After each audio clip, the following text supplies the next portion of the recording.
Alright, I'm back working on a 2011 Ford Explorer here today. We're going to be replacing these front brake pads on here. I'll go ahead and show you what I got.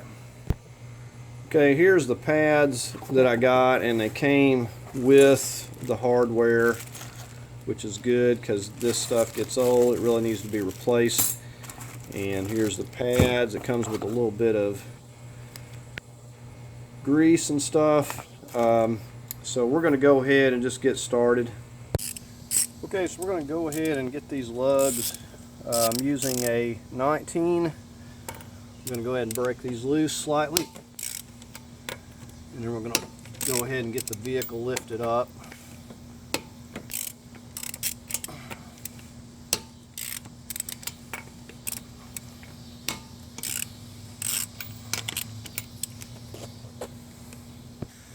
Okay, went ahead and got the wheels chocked, and I just kind of position, it's a little different on this side than the other, but I just position the jack here. And I got my jack stand up there, so we're just going to leave that in place. Now we're going to go ahead and just finish removing the wheel. Okay, so we'll go ahead and get this wheel out of the way. And we only raised it up just enough to get the wheel off. Okay, now we're going to go in the vehicle and we're going to turn the wheel to the right so we can get better access here. Just wanted to show you a few of the tools you'll need. You could use just one C-clamp, but it'll be handier if you have a couple. A screwdriver, pry bar, possibly a hammer.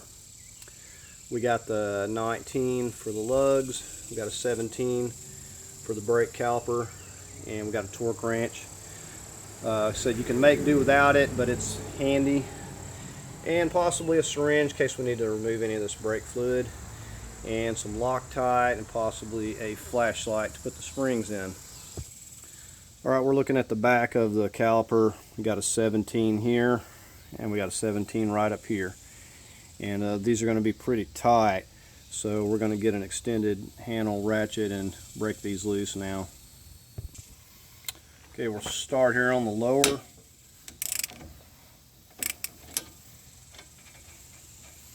There's that one. Alright, now we're going to get on this upper one here.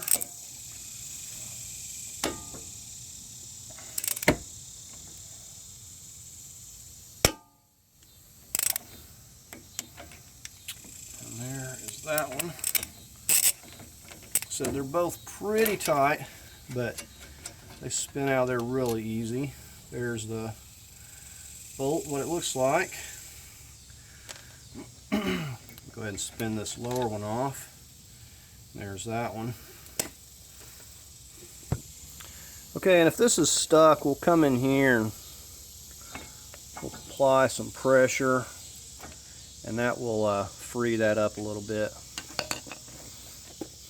Now we should be able to lift it up and off here, and we're just going to kind of set it up on top for the moment. Okay, so here's a look at our first pad, and you can see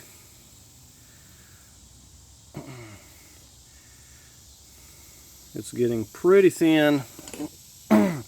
Here's our springs that keep them separated.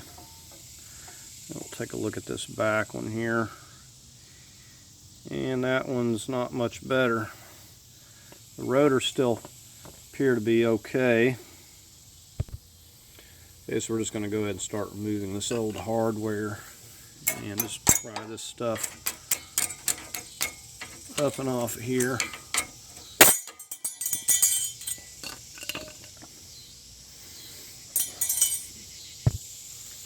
Okay, now we'll just work this upper off here.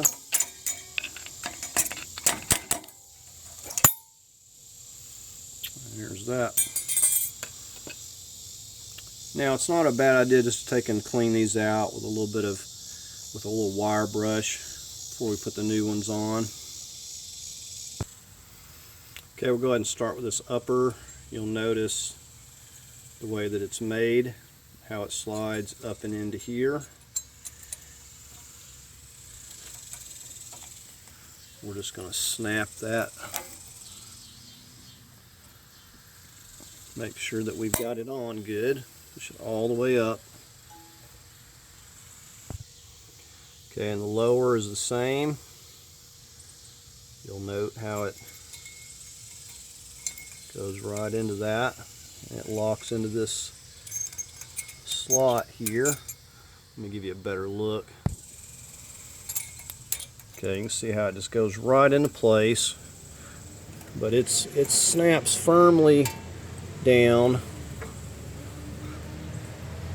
And so there we are. And that's all it is. Top and the bottom. Okay, the next thing we're going to work on is this. Pop the boot off of here. And I'll show you one in just a second that had got water in it and went dry, and how I cleaned that up in here in just a second. But I'm gonna, anyways, this one's good. It's got grease, so we're just gonna re-grease it and put it back in. Okay, so I just like to cover it. Just pop it right back in. And we'll take and clean that up a little bit. So we're just gonna do the same thing on the upper. Okay, so again, just pop that part back. And again, this one has grease on it, so that's good. We're just going to clean it up and put some clean grease back on it. Okay, and we'll just get this one right back in, and just pops right into place. So we'll just take and wipe up a little bit of that excess. Okay, so I've got my C-clamps and old pads set up on here. We're just going to push this all the way back. Now I've also got the hood up, and that's where the syringe comes in. We're going to take a look and make sure that doesn't overflow up there or it doesn't get too full. Okay, so the tank looks good for now, but I'm going to keep an eye on it. I don't have real far to go here, but we're pushing 2 pistons back, so we're definitely going to keep an eye on it. That stuff is really corrosive when it gets on things, so if it does spill, you'll want to clean your engine bay off.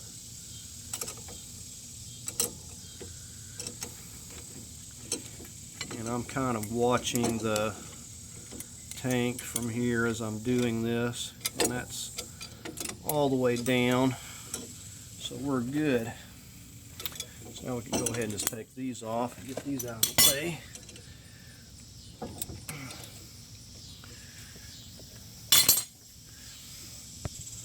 Okay, and just to show you, you know, it is getting full, but we're good there. So we'll just go ahead and put that cap back on.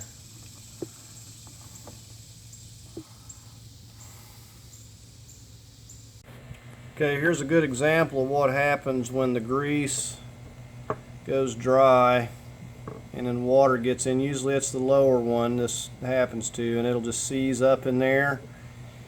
And then you're going to wind up having problems with your brakes. They're going to be hanging up, and it's going to give you trouble. And then a lot of times, if it gets severe enough you can't get it out, then you're going to be replacing that bracket.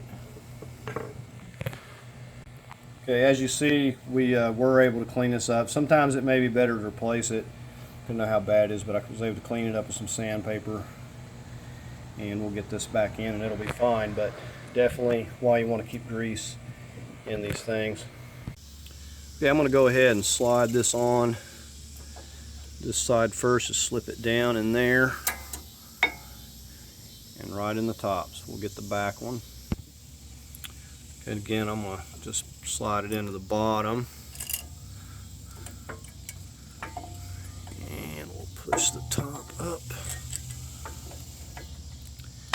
And sometimes you have to do it in reverse, just depending on how tight it is. That in there was a little bit tighter. Okay. Okay, now we'll go ahead and get our caliper on here.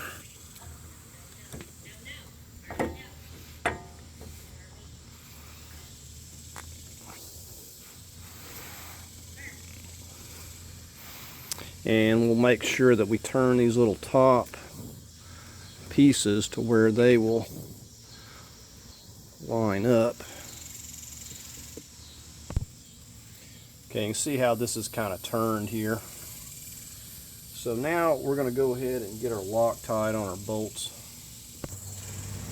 Alright, so we'll get a little Loctite on here, and we'll start them by hand.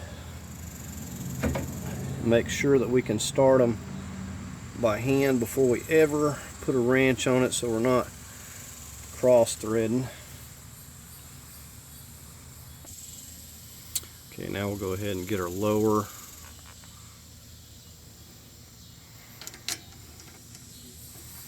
Again, should be able to get these started real good by hand first, where you have to put a wrench on it.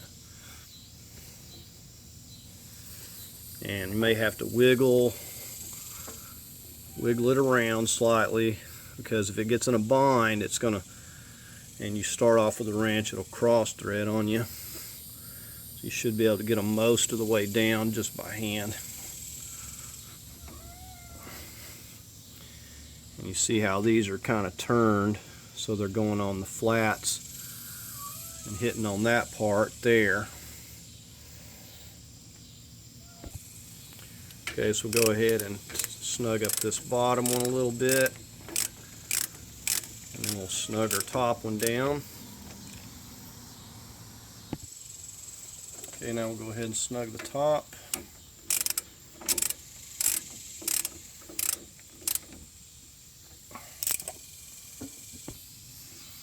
I'm going to go 56 foot-pounds. Got our torque wrench set. The top one's good. Okay, now we'll go ahead and torque the lower.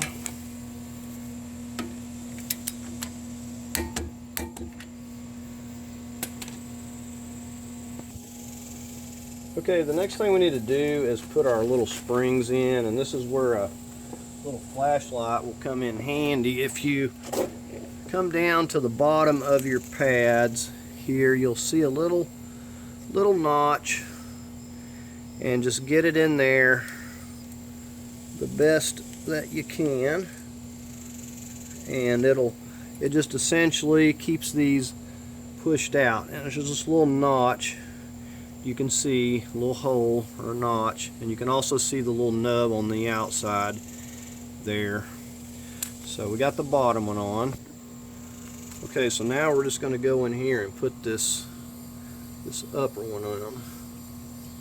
So a flashlight does wonders when you're doing this, because it's very difficult to see what you're doing around these. So we're going to get that in there.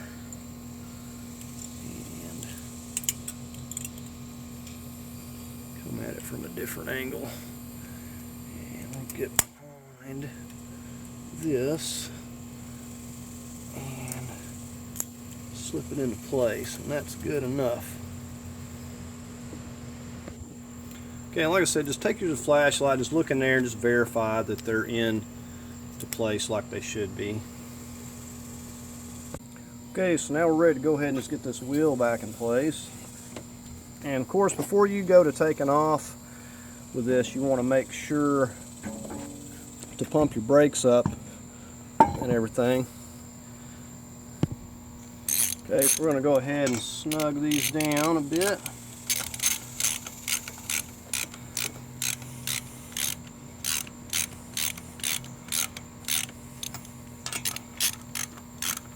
Just kind of going in a star pattern. Now when we get the vehicle lowered, we'll go ahead and torque this wheel down.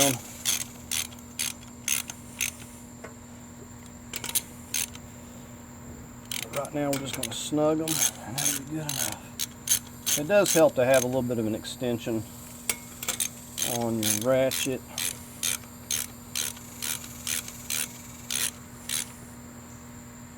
So you're not hitting your knuckles by accident. Okay, so that's good enough. So we're going to go ahead and get the jack stand out from under here and get this lowered. Alright, now the jack stand's out, we'll go ahead and lower it on down.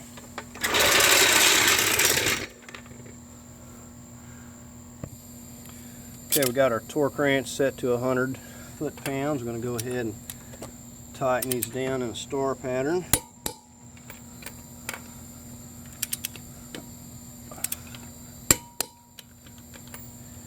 And then once we get them all torqued, we'll just go back and just double check them.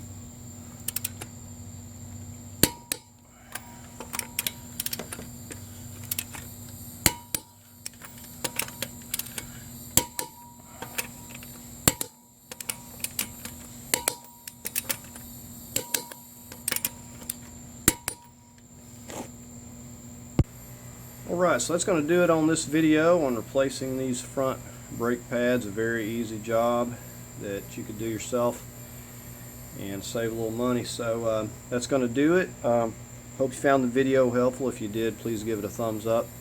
And as always, I invite you to subscribe, and thanks for watching.